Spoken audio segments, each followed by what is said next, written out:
Fala pessoal, hoje nós vamos falar um pouquinho sobre a passive voice, tá? Só uma parte desse assunto, porque esse assunto é bem extenso. Vamos começar aos pouquinhos. Porque que nós vamos ver isso? Veja, na prova de Enem existem gêneros textuais dos mais diversos, sejam eles informais ou formais. Nas reportagens, por exemplo, é muito comum nós encontrarmos orações que estão na voz passiva, tá? Então, para que a gente entenda, nós vamos estudar um pouquinho esse assunto. Será que vocês lembram daquilo que vocês já estudaram em português? A voz passiva é utilizada quando nós queremos enfatizar a ação e não quem a praticou. A ação é mais importante do que quem faz essa ação. Eu coloquei aí dois exemplos, tá? No exemplo 1, nós temos VA, que significa voz ativa, e no exemplo 2, nós temos VP, que é voz passiva. Veja na voz ativa o que nós temos. O mecânico consertou o carro. Observem que na voz passiva, o carro agora é o meu sujeito, tá? Observem lá na voz ativa que o tempo verbal aí, ele é passado. O mecânico consertou o carro, ou seja, essa ação já aconteceu. Observem aí agora, na voz passiva, que nós temos o carro foi consertado pelo mecânico. Lá na voz ativa, nós temos um verbo. Na voz passiva, nós temos dois. Um que funciona como verbo auxiliar, que é foi, e o outro que funciona como verbo principal, que é consertado. Tá? Então, observem aí que o mais importante não é quem consertou o carro, e sim o fato de o carro ter sido consertado. A ação é mais importante. Então, vamos agora entender isso em português, em inglês, aliás, perdão. Então, vocês estão lembrados que eu falei no slide anterior que na voz passiva nós temos um verbo que funciona como auxiliar e outro que é principal? Em inglês, meus queridos alunos, o que nós vamos utilizar como verbo auxiliar é o nosso verbo to be. Ele que é tão desprezado. Vejam, o verbo to be, ele vai aparecer como verbo auxiliar nas suas mais variadas formas. Nós temos aí entre parênteses am, is, are, was, were, am not, isn't, aren't, wasn't, weren't. Além do verbo to be, nós vamos utilizar o verbo principal que virá no particípio passado. Ai, meu Deus, eu não estou entendendo nada que a professora está falando. Gente, lembrem-se do verbo to be.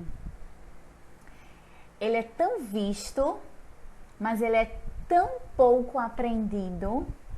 Lembrem-se que o verbo to be é essa forma aí que está entre parênteses e está em negrito, tá?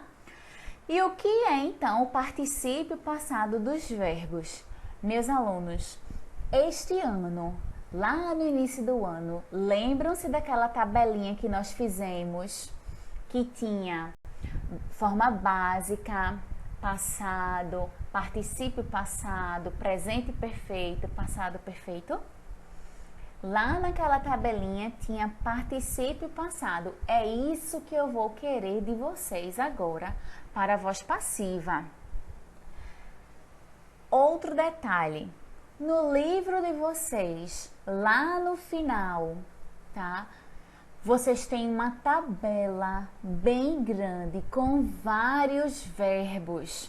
Se você, por um acaso, não souber o particípio passado do verbo, você vai lá no seu livro, fará uma pesquisa e vai incluir o particípio passado desse verbo. Eu estou pedindo que vocês façam a pesquisa no livro, observando a tabela, porque nós temos uma lista infindável de verbos em inglês. Então, é pouquíssimo provável que as pessoas consigam memorizar todas as formas de todos os verbos. Por isso que, para utilizarmos a voz passiva, nós vamos também fazer um trabalho de pesquisa. Eu preciso do verbo buy, por exemplo, que é o verbo comprar. Como é a forma buy no seu passado? Como é no particípio passado? Eu vou procurar lá na tabela do livro, tá certo? É buy, bought, bought. Mas eu sei que só ouvindo fica um pouquinho complicado de nós visualizarmos a palavra. Por isso que eu estou pedindo que vocês façam uma consulta lá, tá certo? Aí veja, nós temos aqui alguns detalhes. Vamos tentar entender como é então que vai funcionar na prática a voz passiva. Eu quero que vocês observem a oração seguinte. Nós temos the boys answer the test.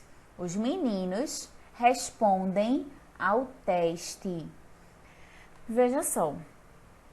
Eu sei que a minha oração está no presente porque eu digo que eles respondem ao teste, tá? Nós temos the boys, que é o sujeito. Nós temos answer, que é o verbo que está no presente. E nós temos the test, que é considerado aí o objeto. Isso aí é uma voz ativa, é uma oração que está na voz ativa. Quando nós queremos passar esta oração de voz ativa para a voz passiva, tá vendo o objeto, que é the test aí? Ele virá lá para o início da oração. Ele agora será o meu sujeito passivo, tá? Então, nós temos aí, ó, eu vou ler para vocês, tá? The boys, sujeito. Answer, verbo no presente. The test, objeto. Essa é uma oração que está na voz ativa. Se quisermos colocar na voz passiva, ficará the test is answered by the boys. O teste é respondido pelos meninos. Ok. Então, observem. The test, que era o objeto, que estava lá no finalzinho da frase, da oração, ele vem agora lá para o início. Ele passará agora a ser o sujeito passivo. Vamos fazer outra comparação. Vejam aí que nós temos o verbo answer. Answer é um verbo que está no presente. Mas quando eu passo para a voz passiva, eu preciso ter dois verbos. Um que é o verbo auxiliar. Qual é o verbo auxiliar mesmo, minha gente? É o verbo to be. E o verbo answer virá no particípio passado. Vejam, meus amores, escutem. Se o verbo answer está no presente, na voz ativa, então o verbo to be também virá no presente, na voz passiva. Aí, qual é o próximo passo? O verbo answer virá no particípio passado. No caso, aí eu vou acrescentar as letrinhas ED. E o que antes era o meu sujeito, que são aquelas pessoas que estão praticando a ação, isso aí virá lá no final, precedido pelo by, tá? Então, nós temos the test, que é o sujeito passivo, is answered, que é o verbo to be, mais o verbo principal no particípio passado, by the boys, que é aí quem praticou a ação, que é a informação menos importante. Então, observem que ao passarmos a oração para a voz passiva, o verbo to be aparecerá no mesmo tempo verbal em que o verbo principal aparece na voz ativa. Gente, eu coloquei aqui uma tabela para a gente conseguir visualizar, certo? Nós temos do lado esquerdo voz ativa, do lado direito voz passiva e no meio nós temos o tempo verbal. Observem a primeira linha aí horizontal, tá? Que nós temos aí simple present. O exemplo na voz ativa é Megan buys a car. Megan compra um carro. Observem que o verbo comprar está no presente. Nós temos aí apenas um verbo que é o verbo principal. Quando nós passamos para a passiva, que é esse que está do seu lado direito, observem aí, a car agora é o meu sujeito passivo, tá? Está lá na frente. Antes eu tinha apenas um verbo que é buys. Agora nós temos dois. Um que é o auxiliar, que é o verbo to be, e o outro que é o bought, que é o verbo principal. A car is bought by Megan. Um carro é comprado por Megan. Gente, na voz ativa o verbo era buy. Estava no presente. Então, na voz passiva, eu vou utilizar o verbo to be também no presente.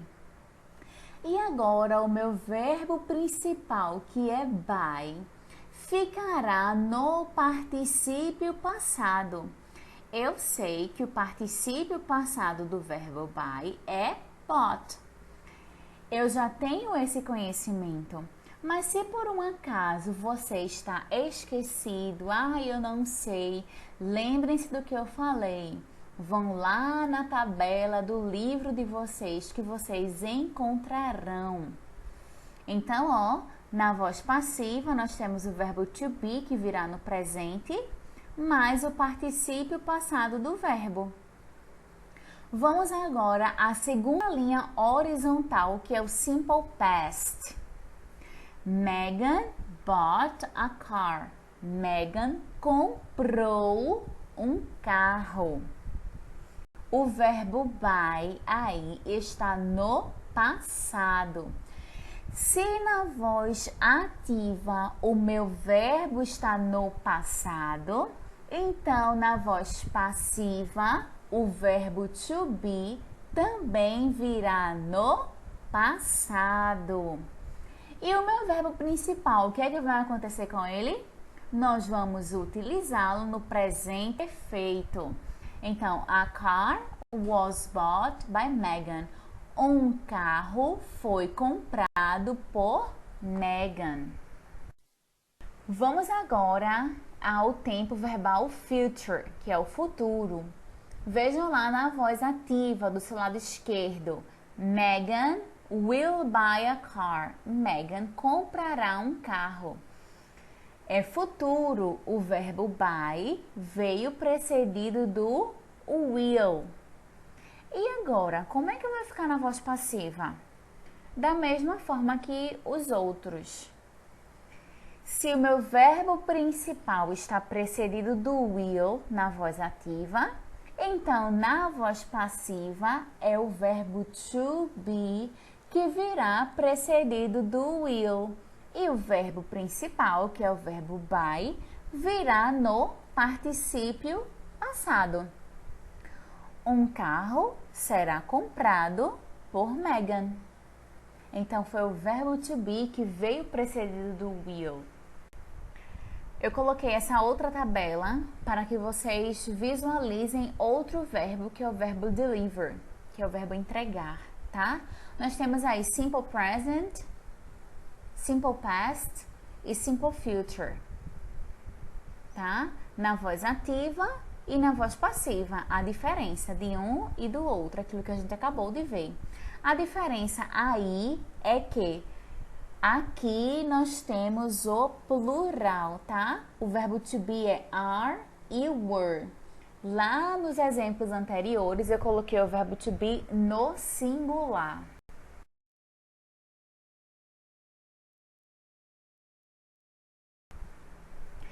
Agora é a sua vez de praticar. Eu coloquei 6 exemplos no Simple Present, Simple Past e Will, tá?